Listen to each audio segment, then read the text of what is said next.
y'all. April.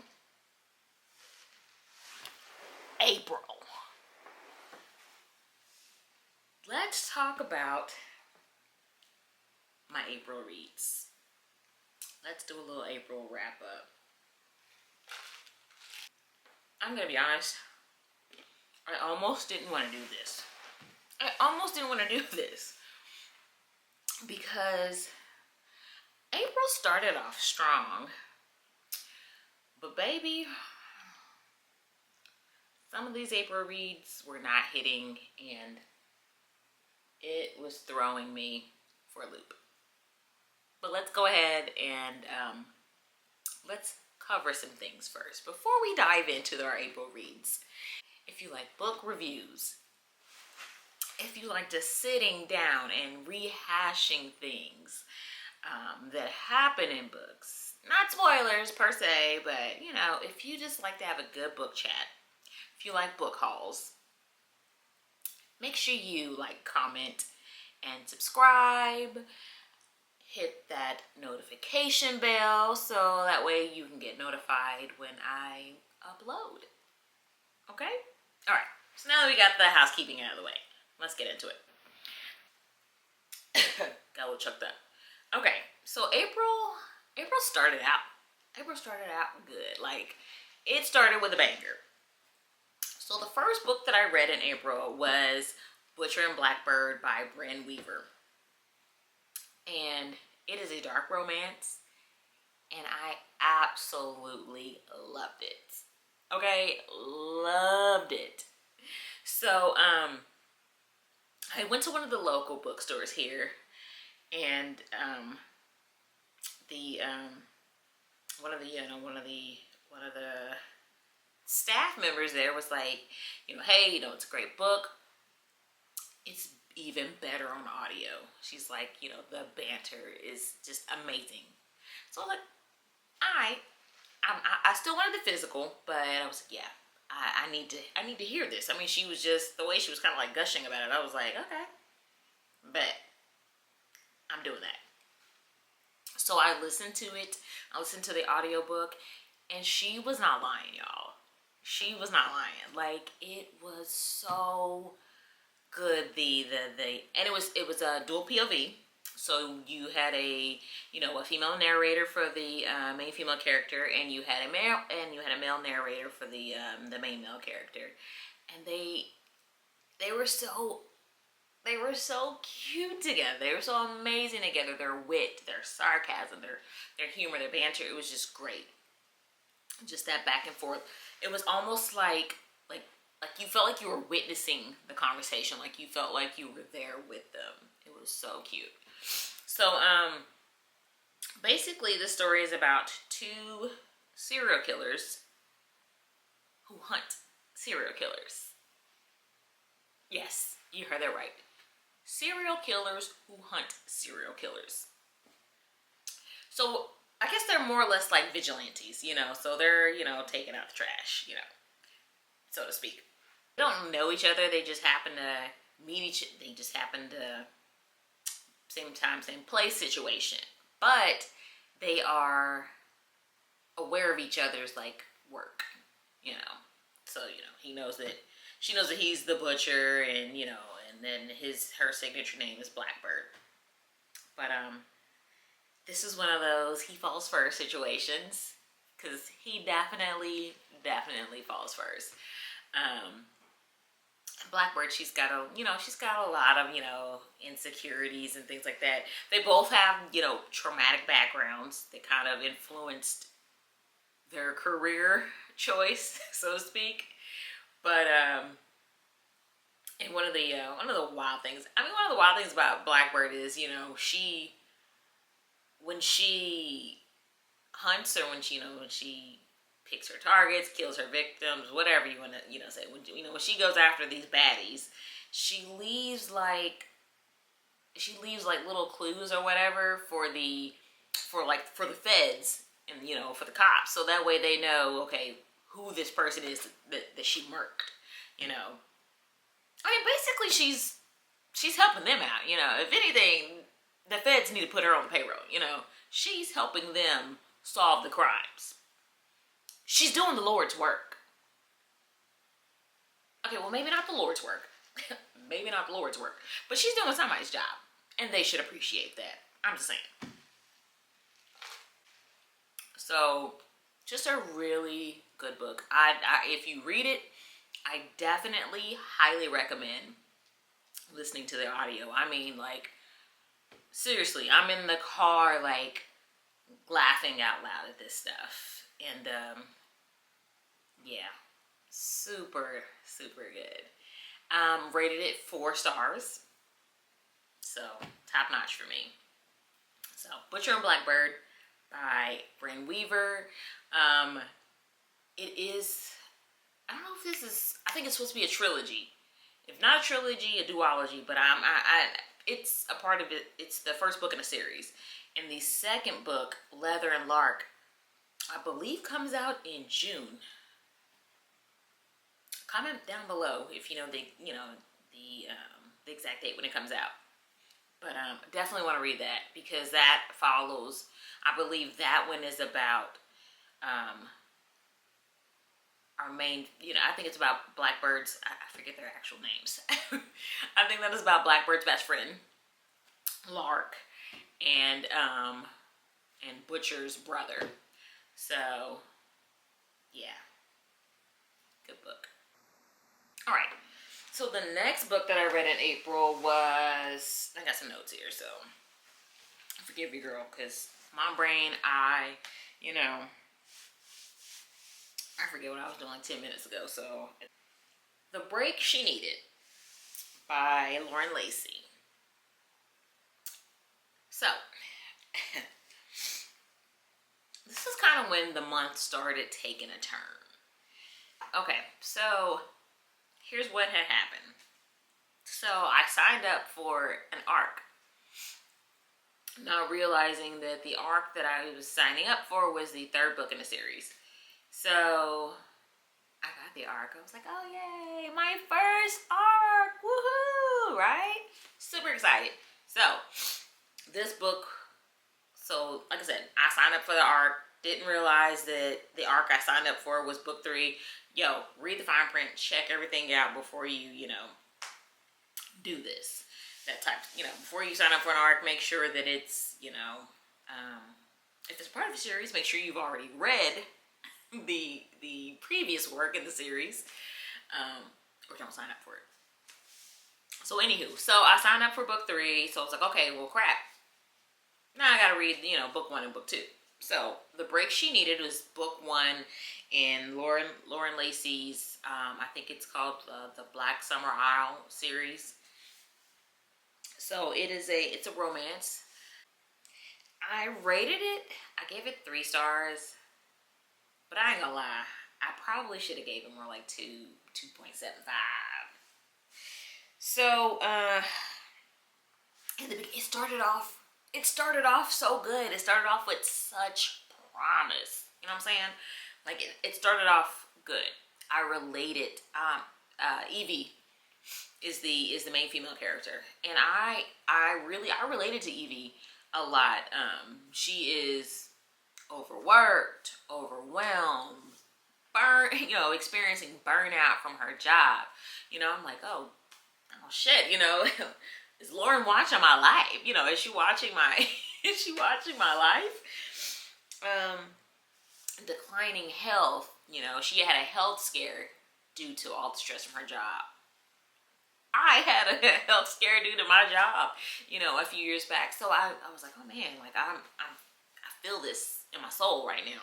It's a novella, and it felt a bit rushed, and I get it. It's a novella. It's gonna be short. It's supposed to be short, but for me, it still felt rushed. Another issue I had with it was the spice, and I don't have an issue with spice. I love me some spice, but it was giving spice at times for absolutely no reason. Like, they would the Evie and the main male character. Ooh, I didn't even put his name down here. I can't remember his name right now. But Evie and the main male character would be having a conversation, and it would be like a really like heartfelt conversation. Like, you know, they're kind of like a deep conversation, and even like of a sad nature. Like there, you know, there's they both, like I said, you know, she's got her issues. She's got, you know, some trauma. He's got some, you know, trauma and grief that he's going through. So they would be kind of discussing those things, and then he'd say something sexual, and then you know, like why? Like, how did you go from oh hey, you know, and this is, you know, this is, I'm just making something up. How do you go from, hey, my dog got run over and my grandma broke her hip, to let me hit them skins? Like, how you get from there all the way over there? How you get from A to X already?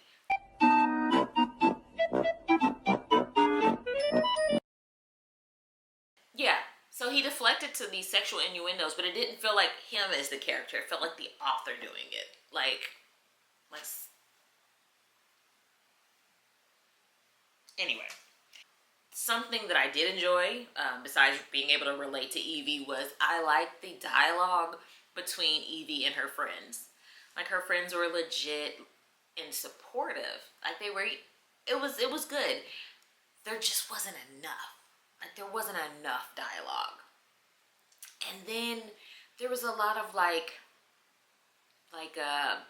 inner monologue going on, and it was just like, I don't need all that. I don't need. Can we talk out loud? Can we have a conversation? I don't need to know what's going on up in the head 24/7. You know, talk. Yeah, like I said, started off good, but I didn't really enjoy it. So the next book, I don't even remember the name of it. It was book 2, and I DNF'd it. I was like, oh, we banging again. Oh, we're banging already. We're just Simba, chuck that mop. Chuck it. Goodbye. But I am a woman of my word, so I had to read book 3. Because, you know, hey, I made a commitment. Your girl's not going to back out of a commitment. So, book 3 in the series, The Forever She Deserved. Once again, I like the way that this one started. This one was a second chance romance. So book 1 is about Evie. Book 2 was about one of her other friends, and book 3 is about one of her other friends. The fact that I cannot remember these characters' names is partly my brain, partly I wasn't feeling it. So anyway. And yes, and the main male characters. So the main male characters are brothers too. So it's we are family. Like, they're keeping it all in family. We got the besties and we got the brothers. So, second chance romance. I gave this a generous 3.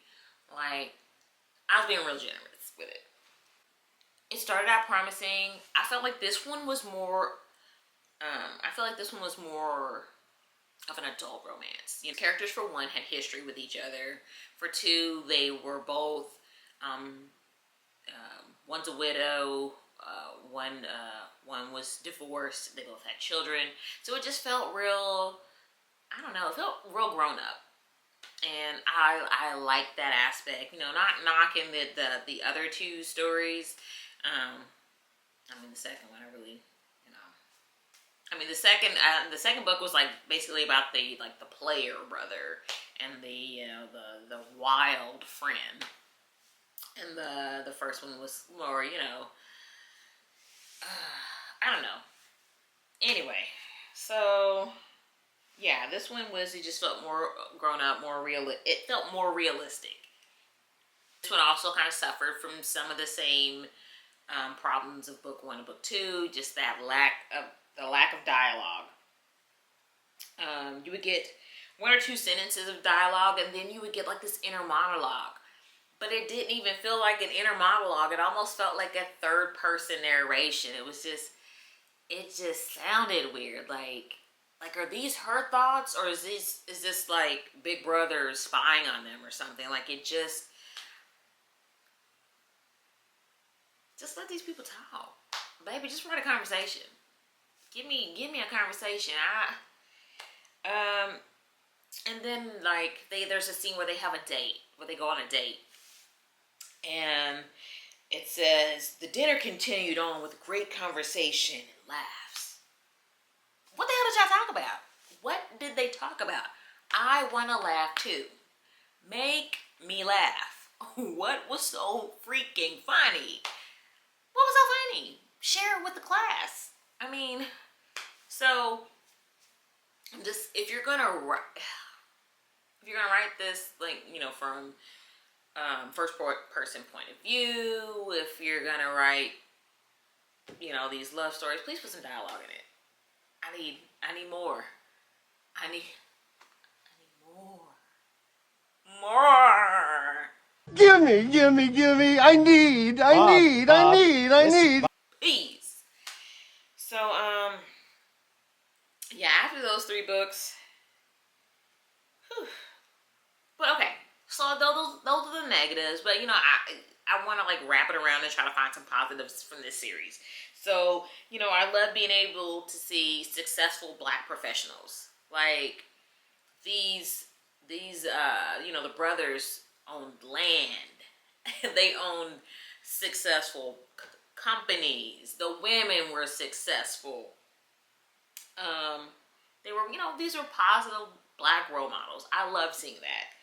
Not that this is anything for a child to be reading, of course, but, you know, a young adult, 20s or whatever, it's something to aspire to.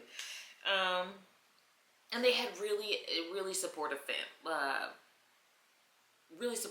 at least in book 1. I think the book 2, we found out that the main female character in book 2 came from kind of like a crappy family or something, but other than that, you know, supportive. Okay, y'all bought this coffee. Ooh, y'all heard my bones crack? I've fallen and I can't get up. The next book that I read in April, The Duke and I, by Julia Quinn.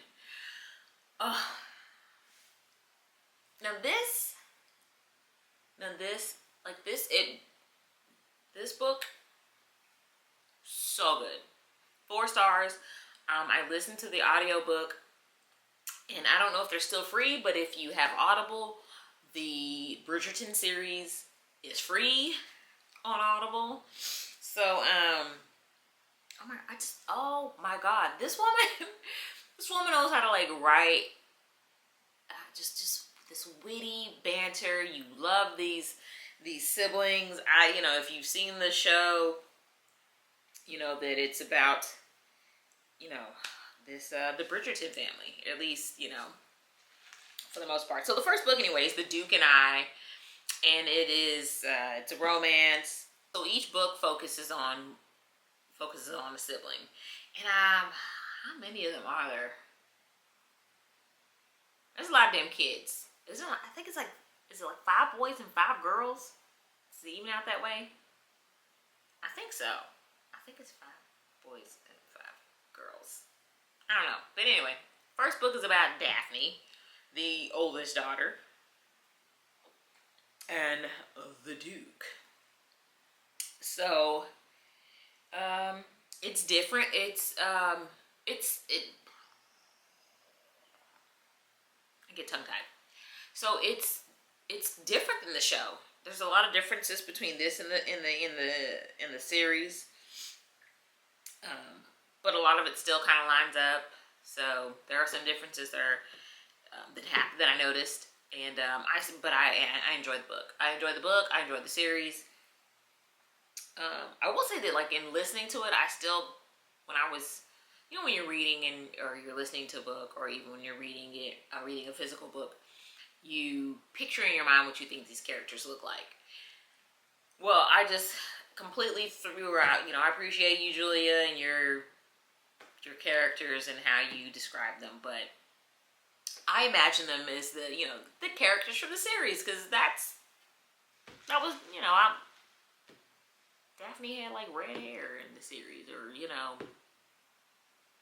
whereas in the book everybody's like brunette or has dark colored hair, and of course clearly the Duke of Hastings is a white man in the book, and of course in Shonda's series, oh, I don't know Shonda's series. I think she produces it, right? Look, don't let me start giving credit to people who don't deserve credit and taking credit with people who do.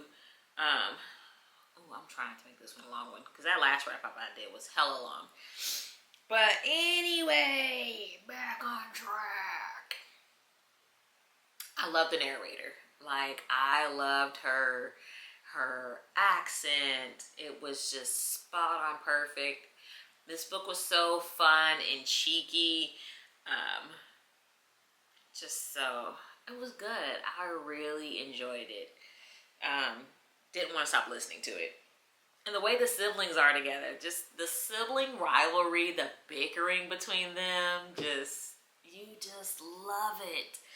They are just, and the way the brothers look out for Daphne. Like, as a girl with brothers, you probably be like, oh God, no, I would hate that. But as a girl without older brothers, you're like, oh, I wish I had older brothers to look out for me like that. So, just really cute. Loved it. All right. Oh my gosh. Look, I don't even have to worry about going overtime or anything like that, because that's it. That's why I said I didn't really want to do this.